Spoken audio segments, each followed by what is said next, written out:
మనని ఎవరైతే బాధ పెడుతుంటారో వాళ్ళని ఎప్పటికైనా దూరం పెట్టాలి. మనని ఎవరైతే బాధ పెడుతూ ఉంటారో వాళ్ళని ఎప్పుడైనా దూరం పెట్టాలి అని నేను అనుకుంటూ ఉంటా. మళ్ళీ మళ్ళీ దగ్గరికి తీసుకుంటా, మళ్ళీ మోసపోతా, మళ్ళీ దగ్గర తీసుకుంటా, మళ్ళీ మోసపోతా. అలాంటి సిచ్యువేషన్లో నేను ఉంటూనే ఉంటా. అలాంటి టైంలో ఇప్పుడిప్పుడే నేను కొంచెం నేర్చుకుంటున్నా, మనుషులు అంటే ఇలాంటి వాళ్ళు, ఏ బంధువులు మంచోళ్ళు మన వాళ్ళు ఎప్పటికీ కారు, అలాంటి వాళ్ళని దూరం పెట్టాలి అని నేను చాలా మనసుకు చెప్పుకుంటూనే ఉంటా. అయినా మళ్ళీ మోసపోతా. కష్టాలు ఉన్నప్పుడు ఆదుకుంటాం, లాస్ట్కి వస్తే బాధ పెడుతూనే ఉంటారు. ఇలాంటి వాళ్ళు ఎందుకు వస్తారో తెలియదు, ఎందుకు ఇలా ఉంటారో కూడా అస్సలు అర్థమే కాదు. ఏం చేసినా ఎంత చేసినా వాళ్ళని దూరం చేయలేము, చేసుకోలేము. ఎందుకంటే బంధువులు కదా, అందుకే చేయలేము. ఇంకేంటిదంటే ఈరోజు శనివారం కదా, మా అత్తమ్మ వాళ్ళు పూజ చేస్తున్నారు. లేట్ అయిపోయింది, వంట చేస్తున్నా.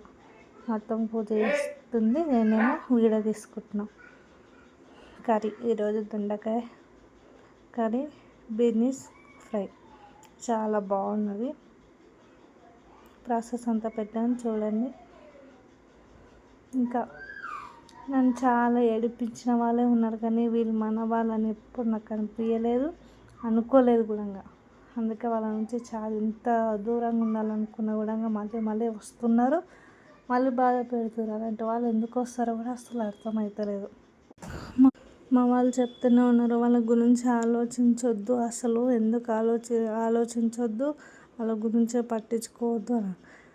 పోటీలే సరే పట్టించుకోవద్దని మనం అనుకుంటాం కదా, మళ్ళీ వస్తారు, వచ్చిర్రు కదా, మళ్ళీ మంచిగా ఉంటారు కదా, మారుతారు కదా అని అనుకుంటాం, కానీ మారరు. ఒకటి డిసైడ్ అయిపోయినా, ఇంకా వాళ్ళని అసలు ఇంకా ఎవరినైనా సరే ఎవరిని నమ్మొద్దని నేను డిసైడ్ అయిపోయినా. రేపు ఫ్రెండ్షిప్ డే కదా, మీకు ఫ్రెండ్స్ ఉన్నారా? నాకు ఎవ్వరు లేరు, నాకు మా ఆయన తప్పించి. మా ఆయనకు నేను, మా ఆయన నాకు. ఇదే నా ఫ్యామిలీ. నా ఫ్యామిలీతోనే ఎవరితో నేను స్నేహం చేయను, అని ఎవరితోనే మాట్లాడను కూడా.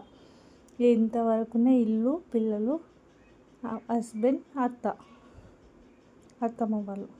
అత్తమ్మ వాళ్ళని అంటే ఇంకొక మా అత్తమ్మ ఉంటుంది, పెద్ద అత్తమ్మ. అందరూ ఉన్నా లేనట్టే. వాళ్ళని తీసుకొచ్చుకొని నా దగ్గరే పెట్టుకున్నా. ఇంకా ఆమె అమ్మలాగా చూసుకుంటూ ఉంటా. ఈ వీడియో నచ్చినట్టుంటే ఫాలో చేయండి, ఓకేనా? ఇంకా మంచి మంచి వీడియోస్ చేస్తూ ఉంటా, బాగుంటాయి కూడా, ఫాలో చేయండి, ఓకేనా? బాయ్. ఇంకా మంచి మంచి వీడియోస్ చేస్తా.